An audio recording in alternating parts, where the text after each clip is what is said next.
Uma senhora já de 66 anos, aqui em São Paulo, foi sequestrada.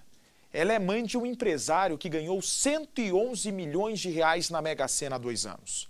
Mas o sequestro durou apenas 6 horas. Não teve pagamento de resgate. Essa mulher foi uma guerreira. Ela aproveitou o momento de descuido dos criminosos, pulou o muro da chácara usada como cativeiro. Me dá a imagem do lugar, o Cidade Alerta conseguiu entrar no local. Veja só o quarto, vamos mostrar, vamos com calma. Vamos mostrar o quarto onde essa senhora foi mantida como refém. São imagens exclusivas do Cidade Alerta, a porta ficava trancada com esse arame.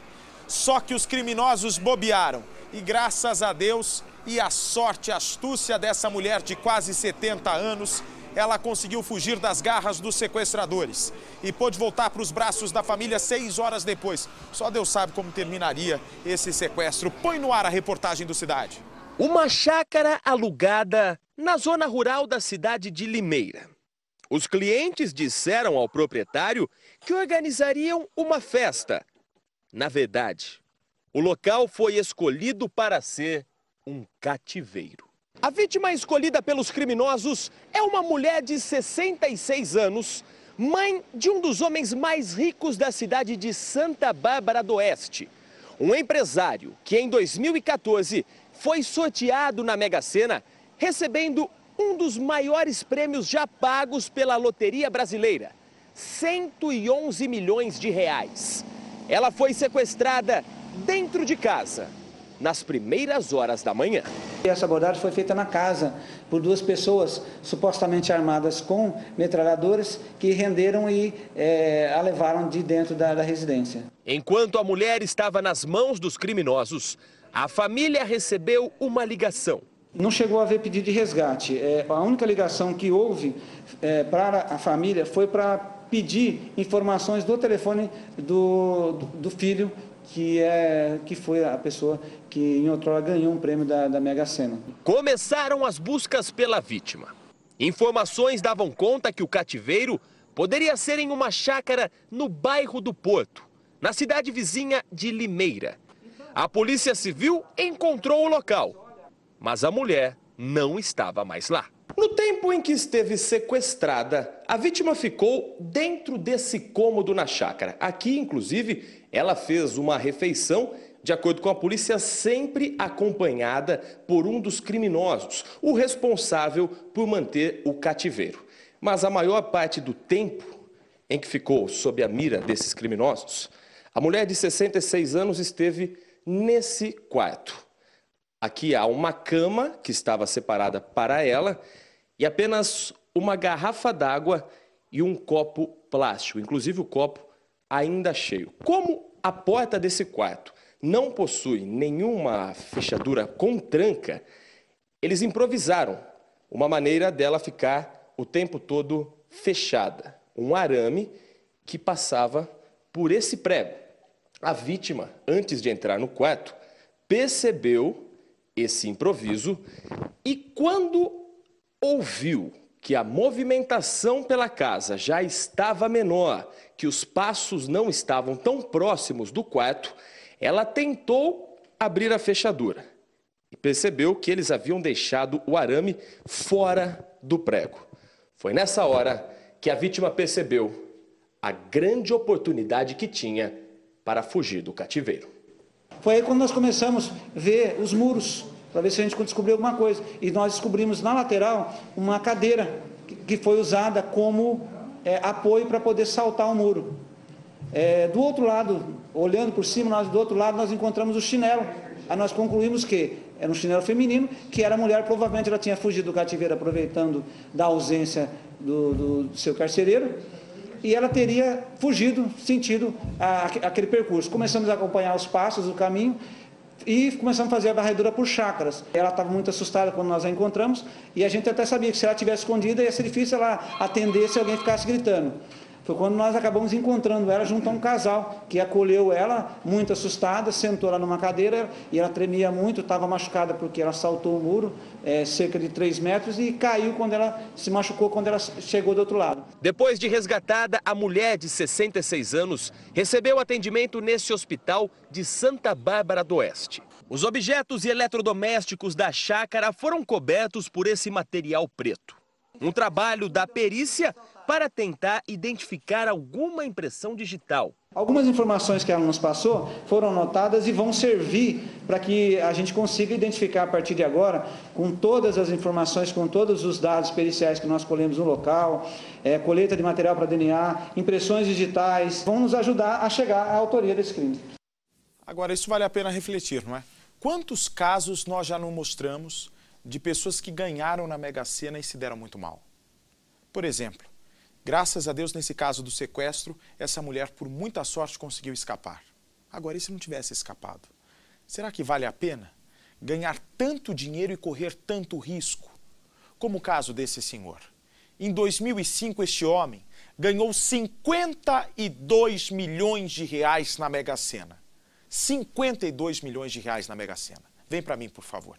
Fez planos de ajudar a família, de comprar um bom carro, de comprar boas casas, enfim, ainda ia sobrar muito dinheiro. Se colocasse, então, essa grana toda na poupança, rende quanto, hein? 10%, 5 milhões, 1% ali, 50 mil reais. 50 mil reais? Impressionante. É muito dinheiro, muito dinheiro. Olha, ia ganhar um dinheiro absurdo se botasse em aplicação. Só que, o que adiantou fazer tanto plano? Descobriram que ele tinha ganhado 52 milhões de reais. Foi morto a tiros por 2 homens encapuzados. E toda a história veio à tona, veja. Para quem gosta desse visual, ela é um tipão. E foi a este tipão que o moço aqui se entregou, de corpo e alma. Renê, não sai fora dessa mulher, que essa mulher não tá afim de você. Essa mulher tá afim do teu dinheiro. Eu não caí de paraquedas na vida dele, entendeu? Ele que me procurou, entendeu? Não foi eu que fui atrás dele, ele que foi atrás de mim. A família dele distorce a história toda, eles contam uma outra versão, que não é a versão verdadeira.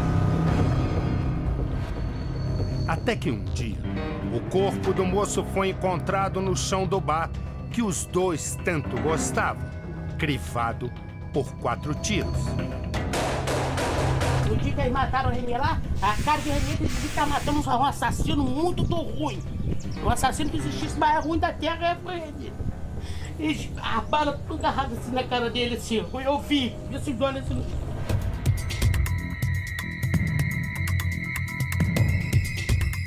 O amor pode ser comprado? Renê Sena não estava nem preocupado com isso. Ao ganhar 52 milhões de reais na Mega Sena, as portas do sexo se abriram para o ex-lavrador. Mas entre o sexo fácil e o amor, Renê acreditava ter encontrado a mulher que seria para sempre a dona do seu coração.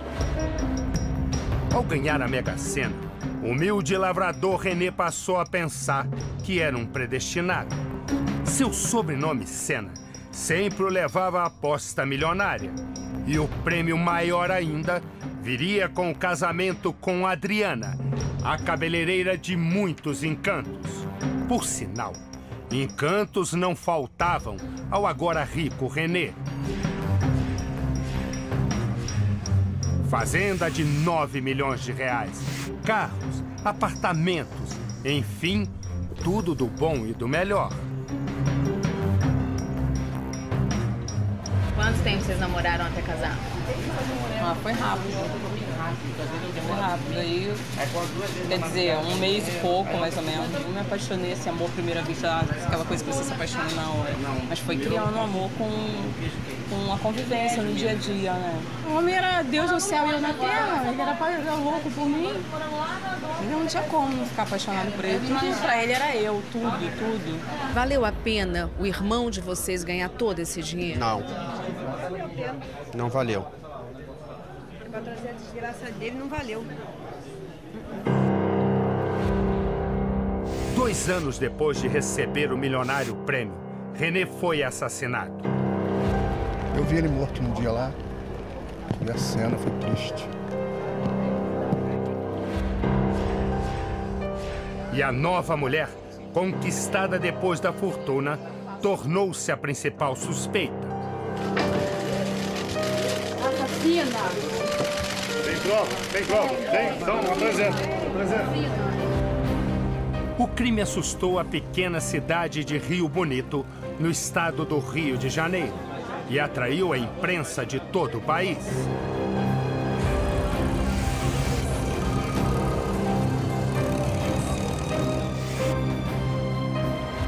René Sena sempre trabalhou como lavrador e, mesmo tendo amputado as pernas por causa de diabetes, jamais deixou de pegar no pesado. Foi neste pequeno casebre que René Sena foi criado, junto com outros 10 irmãos. O pai dele era funcionário da fazenda e a família vivia aqui de favor. Todos os irmãos tiveram uma infância difícil, de pouco estudo e muito trabalho. Passavam o dia cuidando da lavoura e do gado, do dono da propriedade. Hoje, a casa está assim, desativada. Serve como depósito do material da fazenda. Sofreu muito nisso aqui. Eu não gosto nem de ter palavra para lembrar o que nós passamos isso aqui. Como é que a Adriana entrou na vida do René? Ela entrou porque ela conheceu minha irmã em Rio Bonito aí, uma hora de amizade, a Adriana comentou com ele, dizia que ele estava milionário e foi para casa dele, em véspera de ano lá passar lá e por lá ficou mesmo. Ela já foi com interesse de ficar. Adriana Almeida, cabeleireira, era 25 anos mais nova do que ele. Na cidade, a paixão repentina causou desconfiança. Ela tinha um namorado, né, que era o Robson, entendeu? De repente, assim, arrumar um homem, né, daquela estatura, né, porque, poxa, ele é deficiente, ele não tinha as pernas. O Robson é bonito, tem os olhos azuis, qual é o interesse dela nele? Segundo a família de René, Adriana em pouco tempo tomou conta de todos os negócios e logo entrou para o testamento dele. René tirou os irmãos como beneficiários e colocou a Adriana. Como foi para vocês saber dessa mudança? Causou revolta? Não, para mim não causou não, porque ela já tomava conta dele, o dinheiro era dele, né?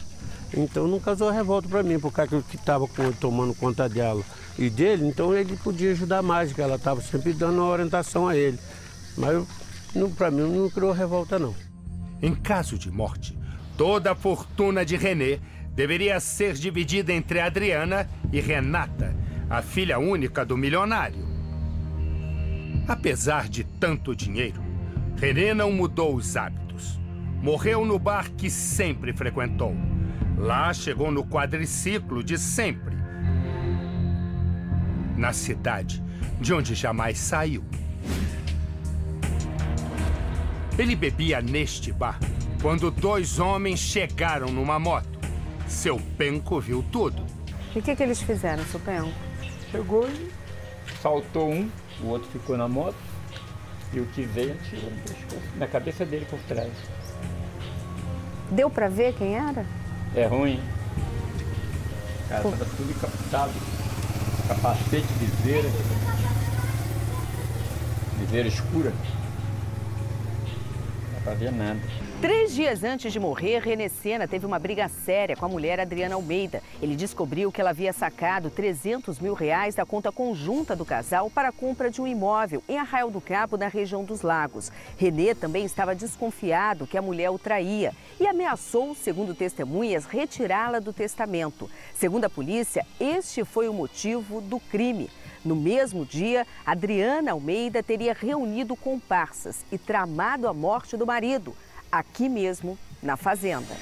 Ele estava desconfiado que ela traía e tal. Aí como é que eles conseguiam reatar? Ela traiu, eu acho que o cara dali da van ali, de Rio Bonito ali. Esqueci até o nome dele agora. E o pessoal sabia que ela traiu o René? Sabia, claro que sabia. Pô. O quê? Vocês viam? Não, nós não via. Assim, o cara sempre comentava com muita gente lá na van lá. Só isso só, né? Comentava o quê? Comentava que ela ficava com ele direto. Saía, deixava ele em casa à toa. Eles contam outra história. Adriana nega qualquer envolvimento com assassinato, mas não desmente a história do amante. Uma necessidade, precisava suprir essa necessidade, essa falta que eu não estava tendo, entendeu? Eu não estava tendo um relacionamento ativo com ele na parte do... Nós não estávamos tendo sexo no nosso relacionamento porque ele estava tendo uma dificuldade, entendeu? Até estava se tratando. Então tem uma hora que você surta, né? Os 2 homens da moto, autores dos disparos que mataram René, foram presos. E simplesmente não abriram a boca sobre o assassinato. foram condenados a 18 anos de prisão e mesmo assim mantiveram a lei do silêncio. 4 dias de julgamento. Que os acusados não concorreram para a prática do crime. Os jurados consideraram Adriana inocente. Por favor, ainda não foi encerrada a sessão. A Adriana vai ser liberada para falar, se assim ela o quiser. A amiga dela, Janaína, também é acusada de ajudar no crime. E os seguranças Ronaldo de Oliveira e Marco Antônio Vicente, acusados de pagar os pistoleiros, também foram inocentados. Às 1h41 do dia 3 de dezembro.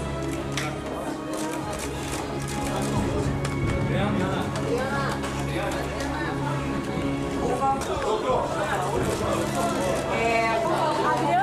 Adriana, fala com a gente aqui.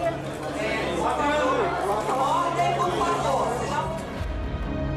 Desde a morte de René Sena, os bens estão bloqueados pela justiça. A fazenda de 9 milhões de reais está completamente abandonada.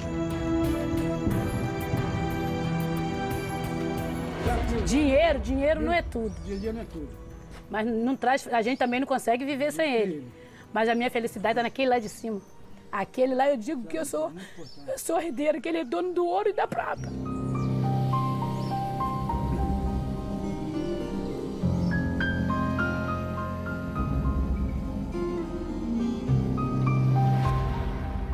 O milionário está enterrado neste cemitério. Foram os irmãos que se uniram para pagar o sepultamento. Sem luxo. Apenas com um vasinho de uma loja de R$ 1,99 enfeitando o lugar.